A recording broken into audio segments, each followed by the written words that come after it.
with its feeding silo alongside. That actually is a very big shed. And then we're looking out over the fields that go with the farm.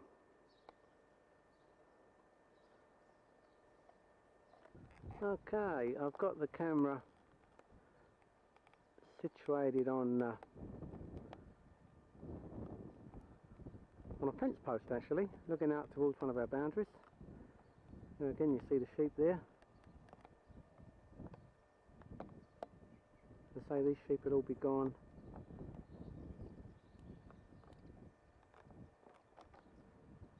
so most of these sheep will be gone in the next week or so.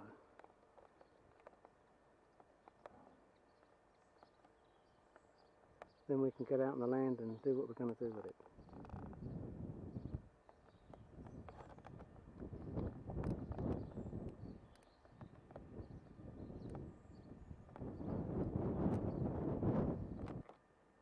Right, I've now walked up to the one of the Dutch barns that I was talking about earlier, and I'm standing at the doorway just panning the camera around inside, just to try and give you an idea of the size of this building. It's tremendous, and God knows what we're ever going to do with it.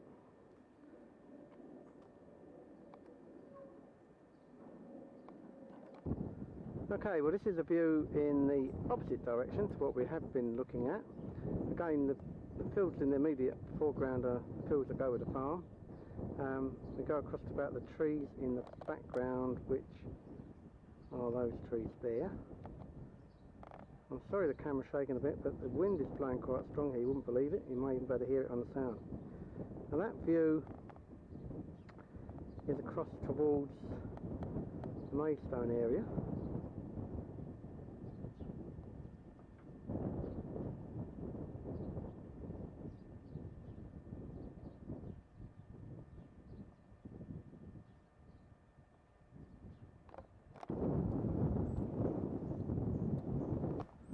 I'm actually standing in the sheep shearing shed at the moment, sticking the camera out through a hole in the side of the building, slowly panning round. This is looking towards the northern side of the property.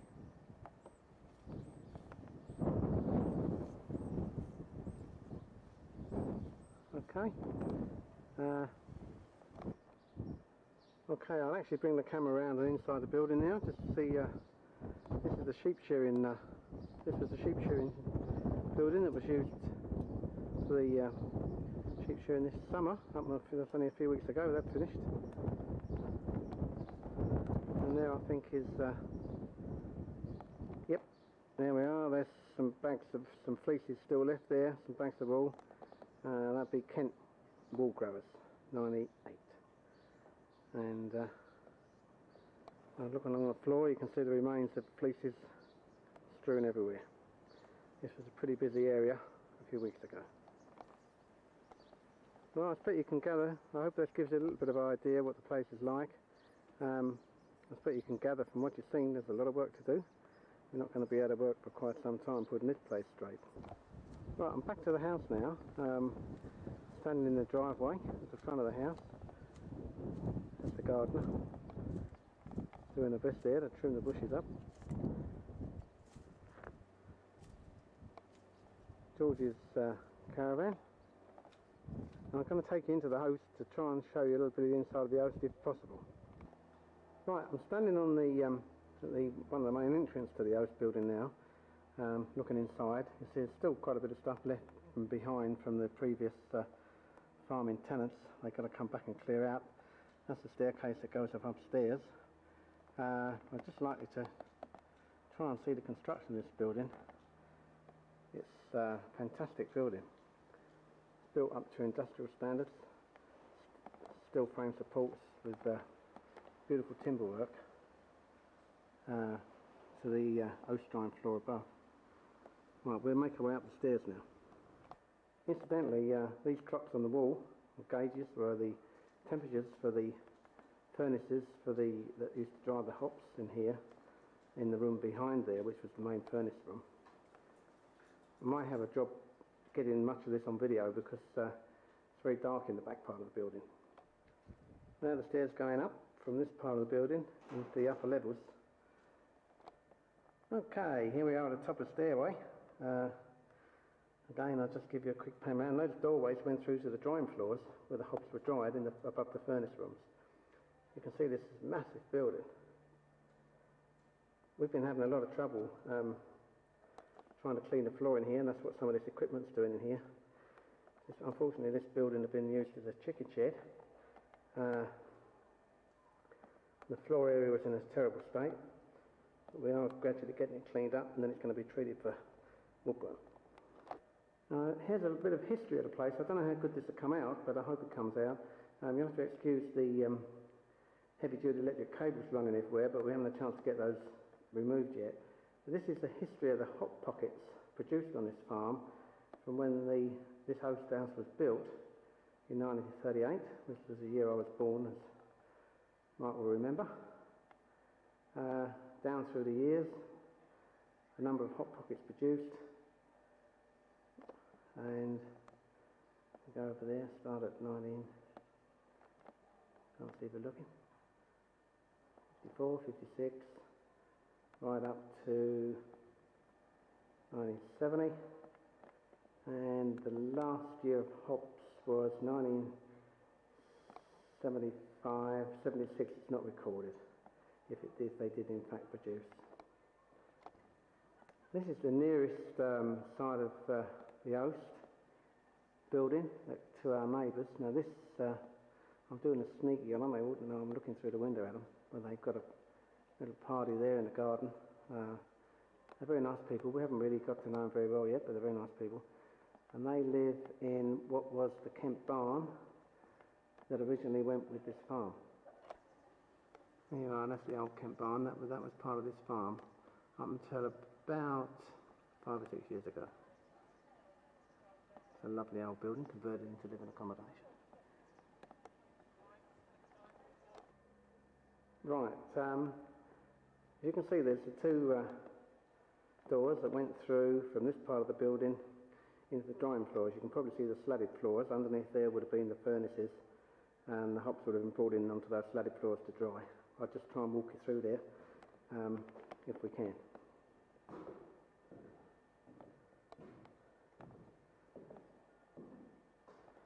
There's doors on the back that go out onto a further drying area. You can see these floors were slatted, the furnaces were underneath, the hops were brought in and laid out on these floors, and the ventilation went out through the roof up there, which I can't get to show you very well in this picture. Okay, I've actually come right into the room now to try and give you a better idea. You can see the slatted floors go up. I might better show you the ventilators up in the roof of the building, perhaps. I don't know. It's the job to get the shot on those. But they're open. They're great big open areas to the sky above there, which was so all the heat could go up and out through there. And the hops were laying spread on these slatted floors here. This door goes out to a deck where the hops was actually unloaded before they come into the building. We try and get a shot of that. Right, I'm going to put the camera out through the back door. Now we probably have a problem here because there's bright sunshine outside and very dark in the building, but that is the doorway going out. That's the back deck of the building, which is also slatted. A lot of old rubbish laying around, again big clear up job in hand, and we have a beautiful view from the back deck of this building and right out across the countryside, which when we get this lot cleaned up and sorted out is going to be really something. Again, you've got some beautiful buildings over yonder. I'm standing on the back deck of the Oast, which is not clad sidewall, just roofed in above, where all the hops were brought in, offloaded on a small elevator up onto this floor, and then eventually brought into the building. We're probably having problems with the autofocus on this video because of the tremendous varying lights. Inside the building is almost very, very dark, apart from streams of sunlight coming in. Well, outside is brilliant sunshine, so we're probably going to have some problems here, I expect. Just a final shot out of one of the windows of the upper floor of the host house, looking out towards the farm gates and the lane, and coming round, starting onto the property. Just a final shot. I'm holding the window open one hand and trying to pan round. This is a view of the front window of the house, showing the house we're going to be living in, and across the fields in the background. Very nice view. There again is Mrs. Pom trying to do the hedge cut. Well, I think it's about time we departed. I don't know what that thing is behind the hedge there. That creature from the wilds of Kent. That's just to give you an idea of. I was trying to explain to you inside the ventilation on the roof of the host house is quite interesting. As you can see, there's an awful lot of ventilators up there and open areas that let the heat come out from the kilns below. And there we are. Okay, right, well I think we better hit the road and get back to Dartford. We may have got Diane and Tony coming up for tea. It's Sunday. I don't think they're coming today. Oh, Mum says she don't think they're coming now. It's Sunday about 4:30. That's, in case I didn't mention it before, it's Sunday the 9th of August 1998. Brandenbury Farm, Habica Street, near Marden, near Paddock Wood. Bye for now. Just as a parting shot, the previous owners made 2 presents to us when they cleared out. This is my present, which is an egg grading machine. It's capable of grading about 100 dozen eggs an hour into about 10 different grades. Fabulous piece of kit. There you go, that was my present. I suppose we'll never use it, but there she lies. More interestingly so is the present they gave me over here against the wall. And there she goes. They left her this fantastic 1940s push bike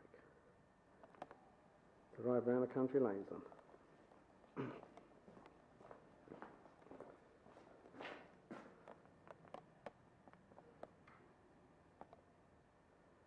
There you go. She's still going. God, what a woman. She's a worker.